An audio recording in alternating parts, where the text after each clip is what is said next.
This is Breakfast Daily. It's time to look at some pressing issues in our country. This morning, we are going to the Upper West region. We are going to We are taking a look at the Bamahu Junior High School, a school which is in a terrible state. Look, I'm not going to say much. Let's take a look at this report by our regional correspondent. And then when we come back, we will discuss this. This report was put together by Latif Mahama. Just take a look. The Bamahu Junior High School has a population of 231. The school is the major basic public school, serving Bamahu and the southwestern part of the Upper West regional capital. However, the school is in dire need of infrastructure as the existing ones are in a deplorable state. The situation has compelled authorities of the school to use these makeshift sheds to accommodate the growing population. This is the staff common room. The Parent-Teacher Association, in a bid to mitigate the situation, initiated this two-unit classroom block after several appeals to the government fell on deaf ears. Ana tiyalan tentara school kenan ka ko nimriti in la poti nana. Yatro kanan tentu antara school. The classes abi ga the classes hina. Kenan ka kai sampa hatin malaban jinebe. Sometimes mo banye bunkan an bayi ce ka bi hijo a ce ba ha classes. On hablan ka sai mun kunan ka pampana ka santu ku darja karambu kun banci be. Ajun tempana kuno. The headmaster of the school complained that the situation has increased the number of school dropouts in the school. The number of pupils that are transferred from this school to other schools in town is just unimaginable. Then at a point too, we got to realize that we were having increment in enrollment. Then we saw the need to put up these structures as you have seen. 3 sets, 2 being used as classrooms, and then this other one used as a staff common room. It was there and then that we called for a PTA meeting. They came and then they levied themselves. And then we started doing something. The Member of Parliament for Wa Central, in response to the situation, presented 15 packets of roofing sheets to the school. As it is, it pains your heart that children who are growing need to be taken care of, need to have conducive space for learning, are unable to secure those conditions, and their failure is then blame on them. It's unacceptable. So I think that it's a deplorable, it's regrettable, it's unacceptable. And I want to call on government, if they were sleeping, to wake up and do a comprehensive check on what is happening in our system. We have concentrated on free senior high, and at the expense of the basic level of education, where need for intervention is completely lacking. And there's a need for us to turn attention to that. That is the reason why I brought these 15 packets of roofing sheets to enable us to roof the structure and to enable the next group of kids to be able to enter the classrooms and be able to learn is something we have seen to be a very committed service to the people.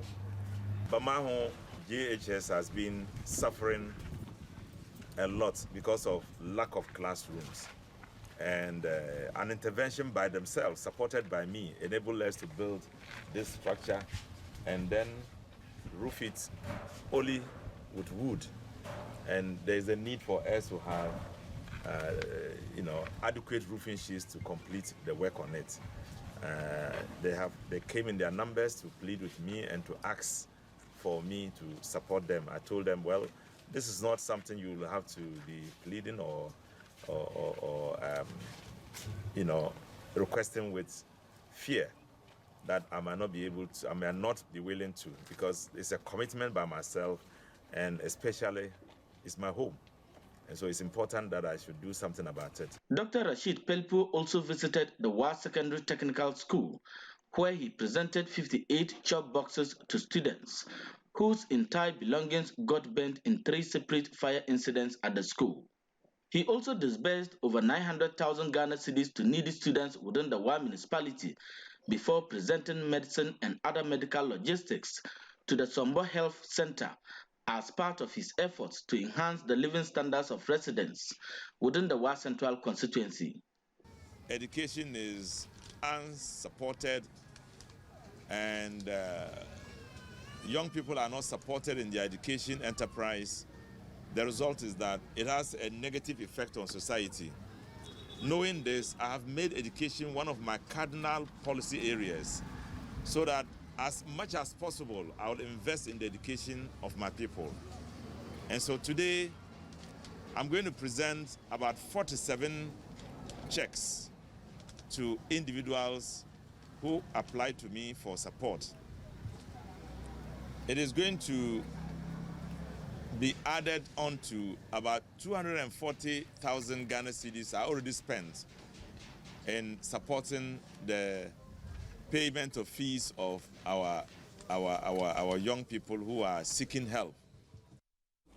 Right, so that is the MP, Wa Central, Dr. Rashid Hassan Pelpo, and you saw the state of the Bamahu Junior High School in the Western region. You saw the staff common room, David. And for me, I always struggle to understand why we wait for disaster to strike and then we decide to go and do stuff and all that, you know. Yeah. Now, I think that there has to be a different approach that we have towards our educational infrastructure. Yeah. You know, the entire education system, but then the issue of infrastructure. Because mind you, in the last month or so, we've had quite a number of education institutions with issues with their buildings, issues with collapses, issues with food, issues with, you know, terrible amenities. It just keeps showing up again and again and again. Yeah. And it looks as though maybe the investment in that sector hasn't been enough, you know. I just think about how it is that we've expanded the numbers that go to our schools, right, through the free SHS policy. As great as it is, infrastructure is critical, you know. And so what is happening, you're finding that a lot of people, look at what they showed as the staff common room. Yeah. Okay, it's sticks in a row to make a shed, you know, and it's unfortunate. Now, I'm asking myself a number of questions here. I'm asking myself, first of all, do we have a plan in place to say that government schools over the next maybe 5 to 10 years, we're going to do a revamping of all institutions, starting from point A and going through a certain logical process to go through. Maybe we start with schools which are the oldest, and then we go through, or maybe we start from region to region. I'm not sure. There has to be some kind of a plan that says we are going through deliberately as government to renovate. But David, I mean, schools. Food is even an issue. You know, getting the children the meals we've promised is even an issue. So if basics like food is a problem, then you can imagine what infrastructure would look like, you know. And for me, we always talking about development, good education and all, but if this is the teacher's common room, I don't know who would want to go to the school to even serve, to teach the people. Sometimes, in as much as you want to give back to society, you want to be a patriotic citizen, you realize that the conditions are simply not favorable. If there's somebody in Greater Accra, a trained teacher in Greater Accra who wouldn't mind be in Upper West region to teach, look at the condition. I mean, what is the motivation for you to leave your comfort zone, your homes, and go to places like this? Now you're asking people to go to school. You have a better place at home. You go to school, and this is the infrastructure. It looks like a death trap. You don't even know when disaster will strike. Your own home is much better, so you're better off staying home. And these are some of the things. Look, education goes beyond just opening the book and writing and doing Which stuff. is what we've reduced it to, unfortunately. Exactly. It's a lot more than that. You know, you're teaching people what they should believe in terms of, you see, if you remember there was a school we looked at some weeks ago where they were sitting on the floor on the bare ground, you know, to learn, you know, on the bare ground. You're shaping the minds of these young people that this is what the country has for me. This is what we look at. So no wonder when people get the opportunity and they see young people or maybe not so much older people, you know, using dubious means to achieve very quickly an advancement that separates them from that squalor or squalid living. Right? They'll go for it. Oh, but because, of course. You know, see, and there's one thing that we always say that I find very problematic. You know, the fact that when you ask for, sometimes even with your parents, you know, you go ask for what you feel you are due, and they tell you that, oh, as for you are like you. In our time, we're going to school barefooted. In our time, we're doing this. But times have changed. Because of that, that is why we are doing things the way we are doing. Doesn't anything tell us to change how we see life? Look, certain things are not okay, and we don't have to normalize them. It's not acceptable. Look, because you go through this, so if you find people sitting on tables and chairs that are kind of rickety in a way, you feel you are even better off. But it is not okay. The fact that you went to school barefooted does not mean that people should go to school in shoes that are not well mended. The fact that you went to school and your uniform, or you didn't have a proper uniform, does not mean that anybody who has a shirt but no buttons is okay. It is not okay. Let's set standards for ourselves, you know, because education is not just writing and reading. It goes, you are prepping people to be better human beings for themselves, for family, for society. Is this how we are nurturing people? Is that how we are grooming people? That is why we do things the way we do them. Let's talk to the assemblyman, Adams Yahaya. He's the assemblyman of the Bamahu electoral area. Good morning, Adams. Yeah, good morning. Welcome to Breakfast Daily. Thank you very much. Now, just give us a sense. The Bamahu Junior High School, is that part of a primary school? Is that an extension of a primary school, or does it stand on its own? Well, it's an extension of the primary school.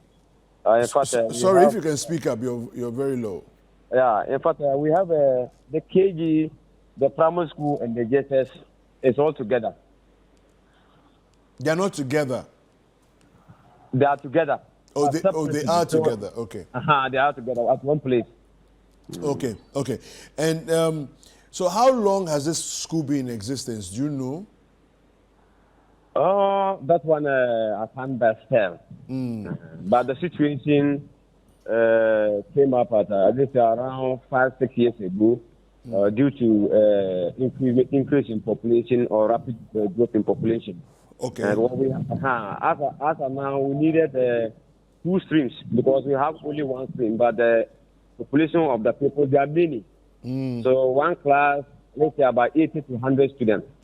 So one class cannot accommodate them. So we needed additional structures. But we could not get it immediately. So we have to improvise to ensure that there is a good environment for teaching and learning. Yeah. We understand that one of the classrooms got burnt on Monday. Yes. What can you tell us about that? What happened? In fact, the community initiated the construction of 2 unit classroom blocks.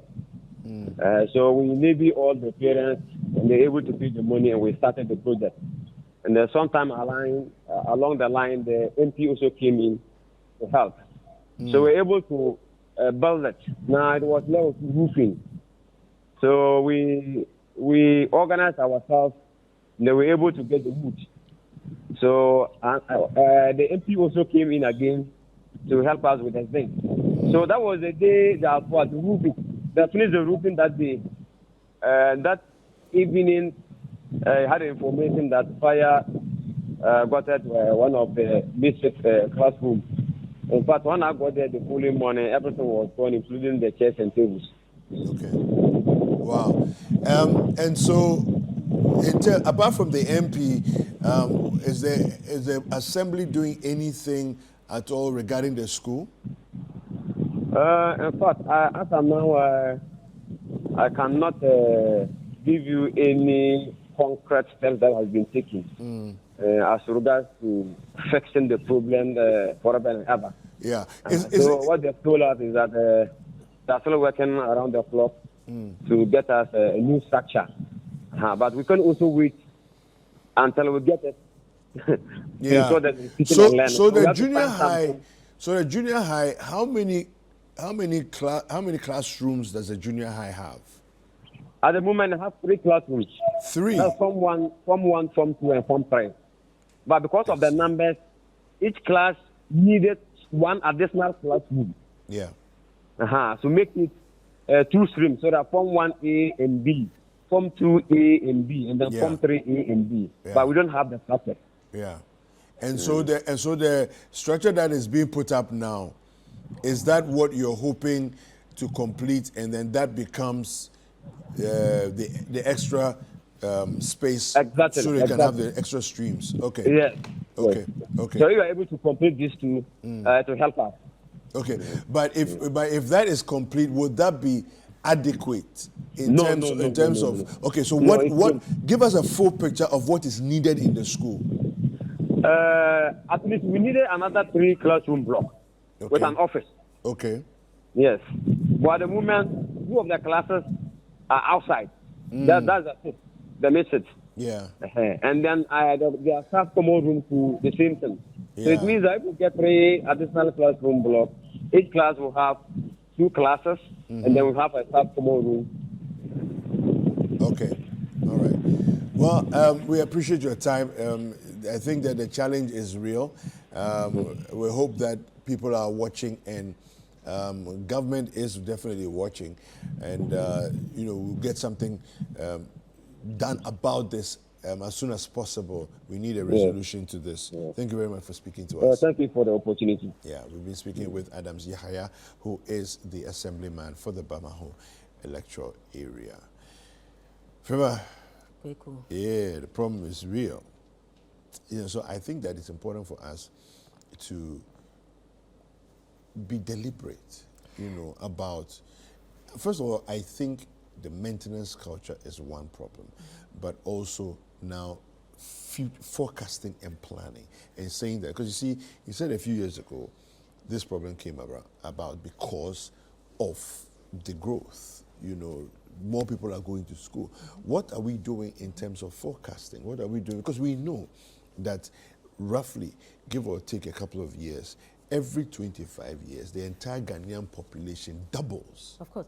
Now, you remember, Do you see? I think... So, what are we doing in terms President Kufuor's time, we had some selected schools being model schools, and what I really don't understand is the fact that you look at the northern part of Ghana, development is extremely low.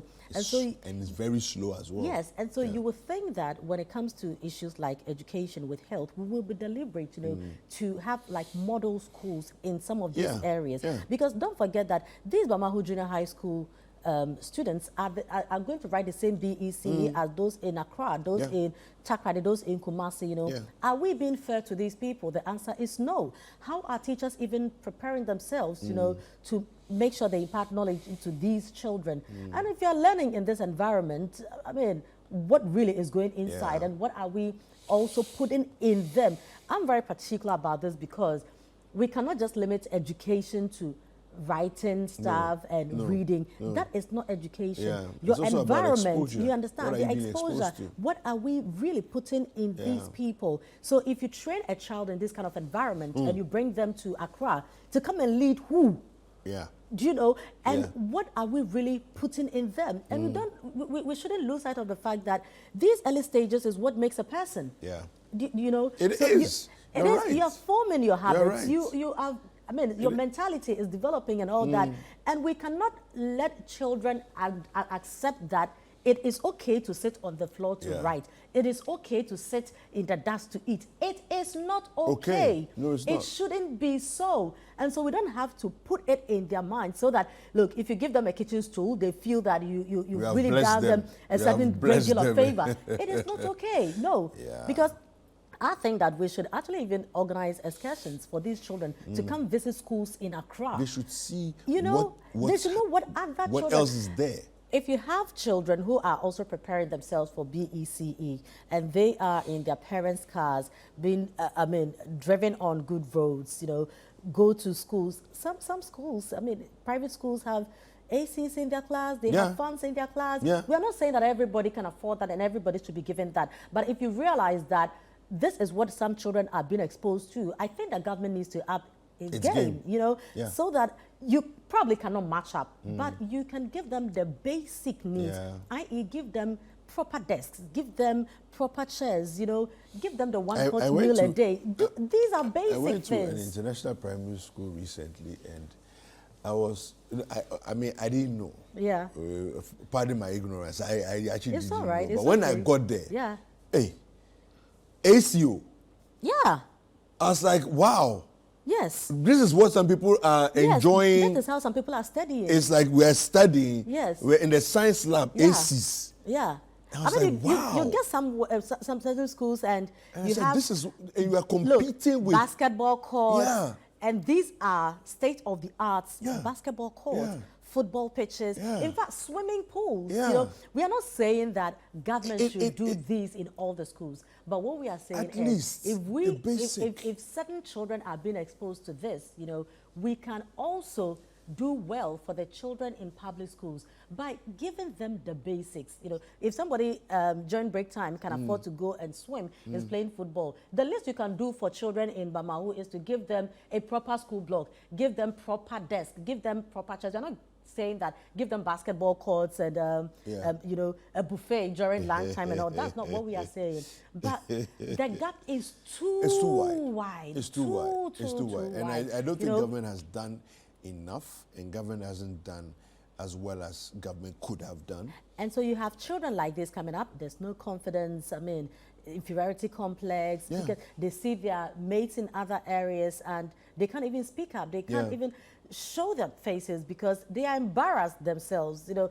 And we cannot groom our children to grow up with this mindset, to grow up in this kind of mentality. It is not okay. Yeah, absolutely. You know, I have a story to tell you, but that one I'll have to do it off air because the way the story is, it's a way. Yeah, and so we have, we're joined by somebody on the line. We have the MC on the line with us, Tahiru Isahakumumen. Good morning, Honorable. Yeah, good morning, my brother. Yes, welcome to Breakfast Daily. Thank you. Yes, so we've seen this situation with the Bamahu Junior High. What's the Assembly's plans as far as improving the condition within the school for the sake of the teachers and the students is concerned? Yeah, thank you very much. Assembly, as a local authority responsible for ensuring quality education in the municipality, is paramount. And once we intend to check that responsibility. I think Bamahu Junior High School, I visited the school a couple of days before the incident happened. And when I visited, the intention was to familiarize myself with conditions pertaining in that school and how we can help to improve learning, the teaching and learning in the school. On our visit, we realized that the school population is way above the numbers that is supposed to be around. And my discussion with the headmaster then and Municipal Directorate of Education was to see how best we could work together to let the school run into two streams, at least so that we can have very good infrastructure support for them. And unfortunately, 2 days later, this incident happened. We went back to find out what really happened, and were told that somebody, you know, who was around there, they saw somebody who was around there smoking, and after that, the fire incident occurred. But I think my first visit, they complained about the darkness of the area during nighttime. Okay. And we provided them with street lighting, to give them a number of street light bulbs to illuminate the place.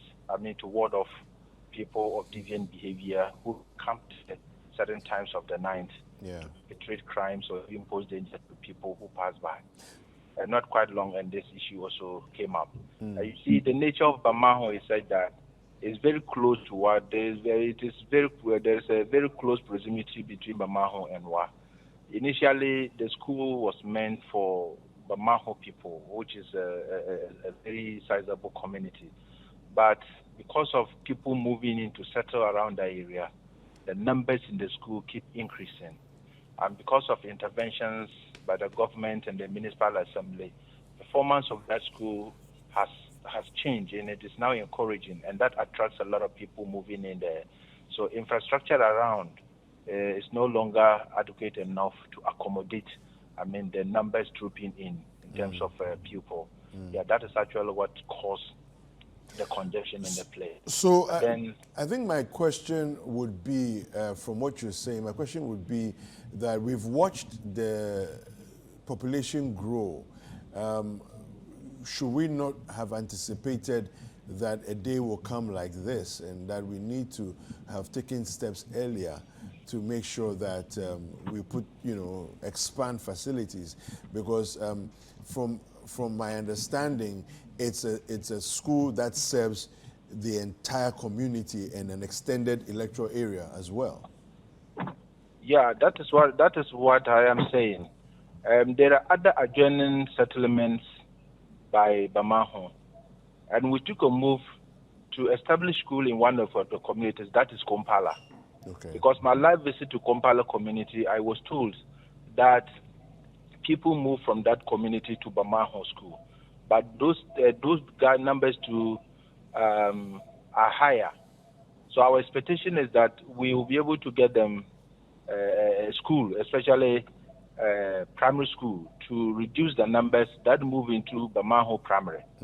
So, and if we are able to reduce the numbers that move into the primary, definitely the numbers moving to JHS will also reduce. Yeah. So that is the plan we have at the moment. Okay. So yes. The classroom blocks that are being built right now, how quickly can we get them done?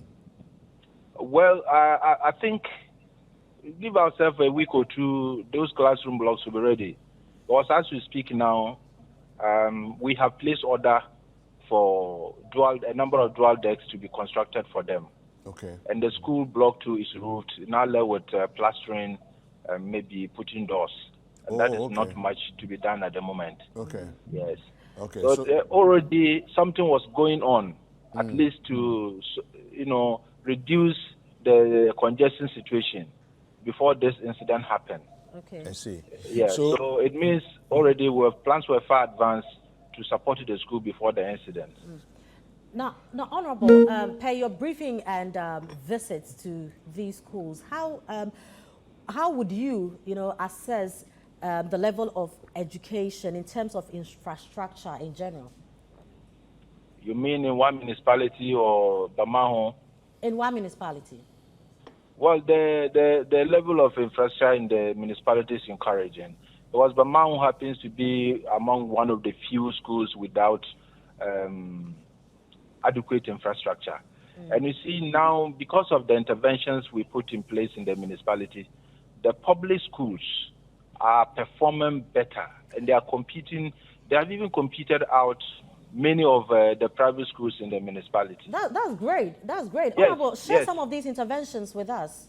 I'm sure other municipalities will take notes. Sure. All these things, it boils down to teacher motivation and provision of adequate teaching and learning materials, creating a very good environment between teachers and parents, and then also encouraging the municipal directorate of education to work. Great. So if the supervision is beefed up and encouraged, I'm sure it translates into good performance. Fantastic. That is exactly what is happening. No, I like the fact that you've mentioned teacher motivation. Have you seen the staff common room of Bamahu? Yes. When I went there, my last visit before this incident, that was where I signed the visitor's book. Okay. Yes, so I saw the nature of the classroom. And how did you feel standing there to sign the visitor's book? Well, you see, it is not the wish of any leader to see your teachers who work for you in an environment that is not very conducive. But then sometimes we are able to respond to some of these issues when attention is drawn into it. And one municipality being as big as it is, with hundreds of schools around and with competing demands, we try to attend to those that come into our attention. And usually some of them come into our attention when we pay such visits. Yes. And I know my visit to the school is yielding positive results. Okay. So the next time we'll be going there, the nature of the staff common room will improve. Because what I saw there, it's just the floor was no good. Because the plastering on the floor and some parts of the wall is peeling off. And that has, I think, and I'll associate that one to schedule work done by contractors who work on the schools some years back. You didn't see the shed? Didn't see what? The shed.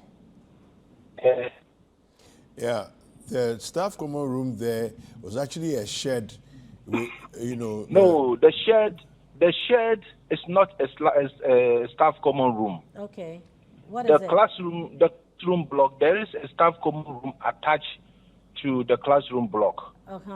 But per the design, it is not big enough to contain all the teachers at the same time. So the teachers, out of their own ingenuity, decide to make that makeshift shed for themselves instead of congestion in the staff common room. So now this is the staff room. No, it is not. You cannot call it a staff room. But that is where they're operating from. There is a staff room. There is a staff room attached to the classroom. Are they using that staff room? If it is not being used, I don't think I will be asked why it is not being used. Probably. No, I'm not asking you why it is not being used. I told you that is where the classroom, the teacher's common room that I know, which is attached to the school, that was where I sat and signed the visitor's book. That is fine. That is fine. But as you have also stated, the place has become too small for the people, and so now they have to come out of their own ingenuity. As you have mentioned, they have constructed a shed where they operate from, and that is what I am referring to. No, you see, don't let it portray as though they are sitting outside because there is no staff common room. There is staff common room, but sometimes there are even some schools where the teachers even leave the staff common room and make convenience for themselves under trees. You can see that in so many places. But that doesn't mean that there is no staff common room. There is a designated staff common room. What I can agree with you is that the school, we need additional classroom blocks. And of course, and if we are going to have additional classroom block, we will certainly add additional teachers' room where teachers can always sit. But the shed you see there is constructed for their own convenience. But that is not where the designated place for them to sit as teachers. Okay, fair enough. I don't want to look like we don't care for our teachers. No, Honorable, let's not get emotional about it. That is not what I'm not getting emotional. No. I am only trying, because sometimes if you put it this way, you may move towards demotivating the teachers as though they are not being taken care of. The situation is demoralizing. I mean, no two ways about no. Honorable, so that is why you shouldn't dwell so much on that one. No, but it is an issue because you mentioned. Hold on. Don't dwell on the shed. Honorable, don't dwell on the shed. Can I come in? You can come in. You mentioned earlier that teacher motivation is key. These are some of the interventions that you have put in place, and that is why the schools in your municipality are doing better. Fantastic. And I raised the issue of the shed. I am not in Wa. I am speaking to the pictures that I have seen, to the videos that our correspondent has brought up. And you have stated that there is a common room, but it is small for the people. But that is why I'm also asking more questions that, okay, now we have more teachers. The staff common room, the designated staff common room cannot contain all of them. And you have mentioned to prevent congestion, they have done this. So I want to know the plan. And you've said that, okay, so if you are going to construct new classroom blocks, there will be a staff common room. And I think that we are both on the same page because we agree that whatever is there is not good enough, conducive to accommodate everybody. And we have to also talk about that, because if you're talking about classrooms, we need the teachers to teach these children. Of course, and so certainly. their welfare Yes. is also very key. So I think Key that to in I as agree much with as you. we are talking about the classrooms, it is equally important that we talk about the teacher staff common room as well. Don't Sure, you agree? I agree with you. Exactly. I agree with you. I agree with you on that. But my issue was, we shouldn't place emphasis on the shed, leaving what is there as designated classroom. Because if we put so much emphasis on that one, it will appear as though the teacher's convenience and comfort is not an issue, to handle. Honorable, let's make some progress. I want to just find out. You said in 2 weeks' time, the classroom block that is currently being worked on should be completed, right? That is my estimation. Okay. Yeah, because I know the furniture between today and tomorrow, the furniture will be ready. That will be supplied to them. Yeah. And the classroom block too is roofed. The only thing left is just the plastering. And once the plastering is done, we'll move in. Okay. All right. So, but would you say that the block that has been built now that you're finishing up is adequate for the current numbers? Yeah, certainly. Yeah, it will be adequate enough to accommodate the current numbers, because there is one class that was sitting outside. The especially place that got burnt. Okay. Yes. So they were the only people, sitting outside. So now, 2 classrooms are built. Okay. So that will contain the first years and then final years. Okay. All right. Thank you very much, Honorable, for speaking to us this morning. You are most welcome, my brother. We've been speaking with Tahiru Isahaku Mumen. He is the MCE for Wa Municipality. Right. So that's. I think that it's easy to. He was becoming emotional about and defending the place, as though we were saying that.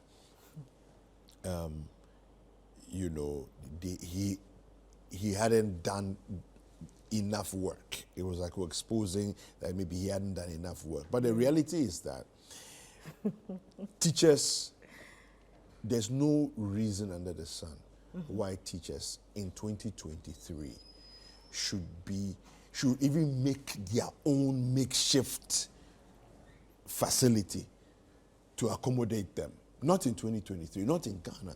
It shouldn't be.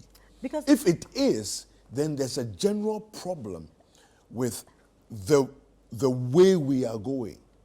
So for me, I think that if you say that we have a common room, it goes beyond constructing a structure and writing the name staff common room. Yeah. My point is it functional? Yeah. If it is not, we don't have a staff common room. Because if there is a staff common room, I don't see why the teachers will come out and make that structure. Yeah. I don't know if you get what I'm coming from. There's no need. If there is a staff common room, they've even do you get it? ahead, brought a table, a desk there, with chairs, arranged chairs in there. If there is a staff common room, why would they decide to get stakes and come and get touch and come and construct something else? It means whatever is there is no longer qualified to be called a staff common room. The building can be there. We can write on it, put it beautifully there, the staff common room.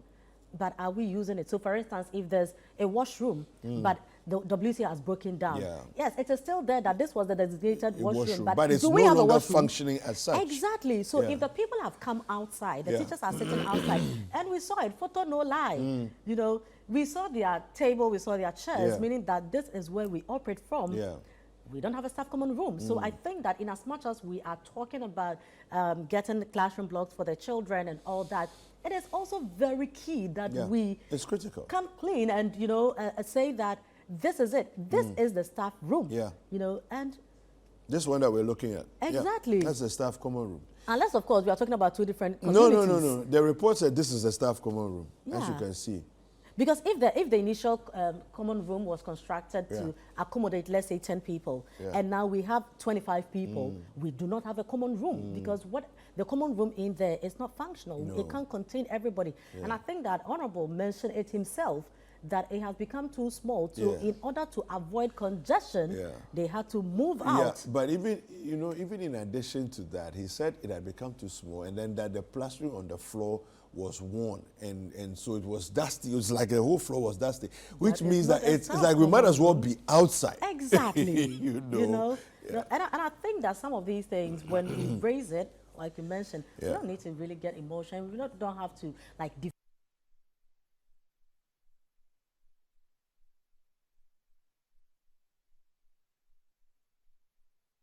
What will work? Exactly. Do you see? Let's find solutions. How do we change Let's the narrative? move forward. What are we doing to move forward? Exactly. And so on and so forth. I think for me, that's where we are, and that's what we need to be focusing on. Yes, and nobody see. So, Honorable Tahiru, you didn't create that situation. Exactly. You went to meet it. Our only interest is your efforts to make better what you came to meet. That's really what it is. That's our only interest. For me, I'm very concerned about education up north, because I think that not much is being done. Development in general is suffering, in that part of Ghana, because health is an issue. Accessibility to potable water is an issue. Almost everything is an issue. We understand that we all can't be. If you look at all the metrics, all the indicators, all the areas that we should be looking at, if you say SDGs or whatever other parameters you choose, the northern part of Ghana tends to suffer more than other parts of the country. And I think that we should be deliberate about sending development to this area, especially education.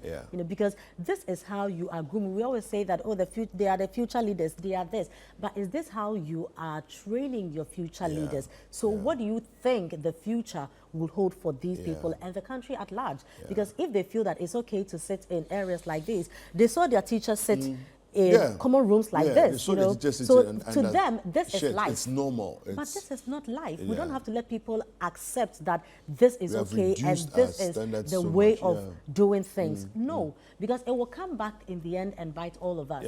So we really need to be deliberate about some of these things. Absolutely. Yeah, and so anyone who is watching now that is interested in also intervening or contributing to intervene and help the school to improve its lot, I think you can get in touch with them and help them there. So I think you have some messages. Do we have any message there? It says there, I'm really enjoying the discussion. Keep sharing such stories to enable these leaders to do the possible things. Of course. From somebody who's admiring you. Okay, thank you. This is coming from Bamba in Kumasi. All right, so if we look generally across, the landscape, as you said earlier, education in the north, they are competing not only in Ghana, they're also competing globally. Yes. Right.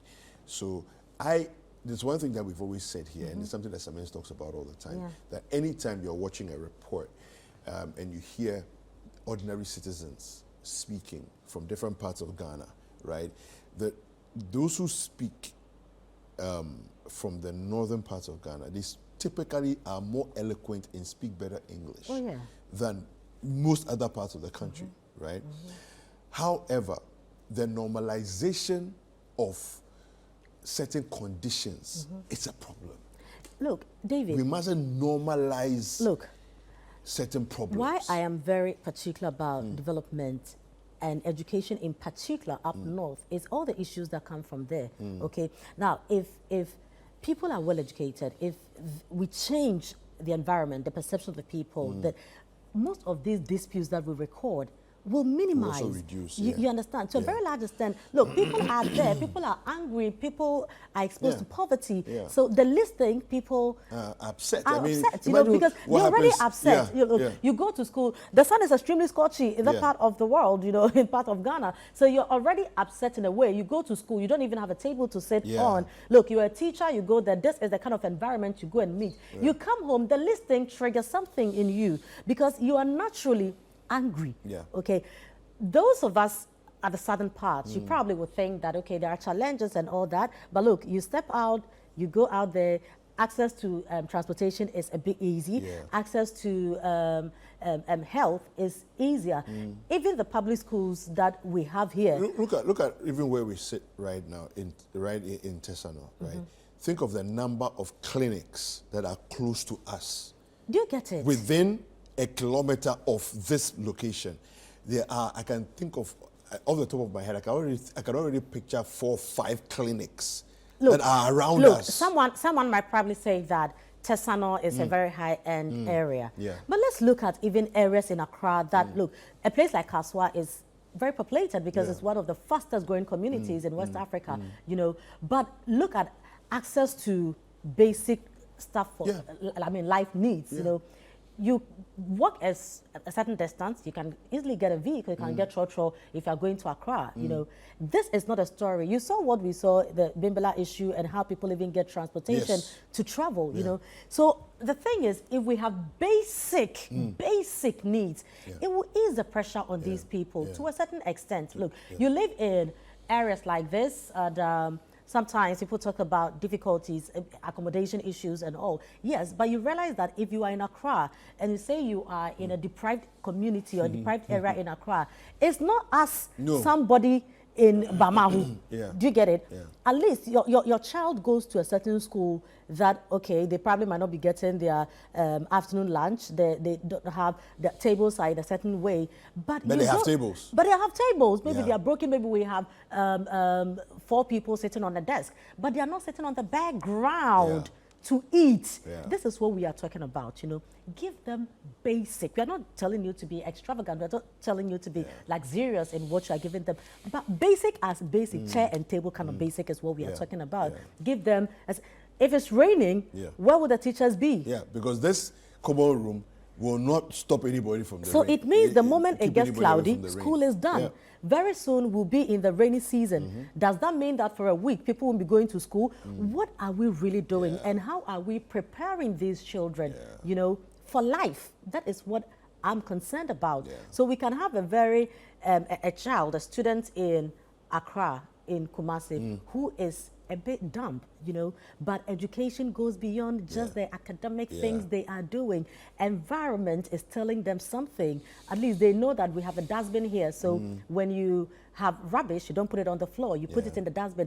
This is where we start learning these kind of traits. And so if you're in an environment where you sit on the floor to eat, you know, normal. You see your teacher and this becomes your way of life, then we have a problem. What kind of adults are we looking at growing up, I mean, these children growing up to be? Yeah, absolutely.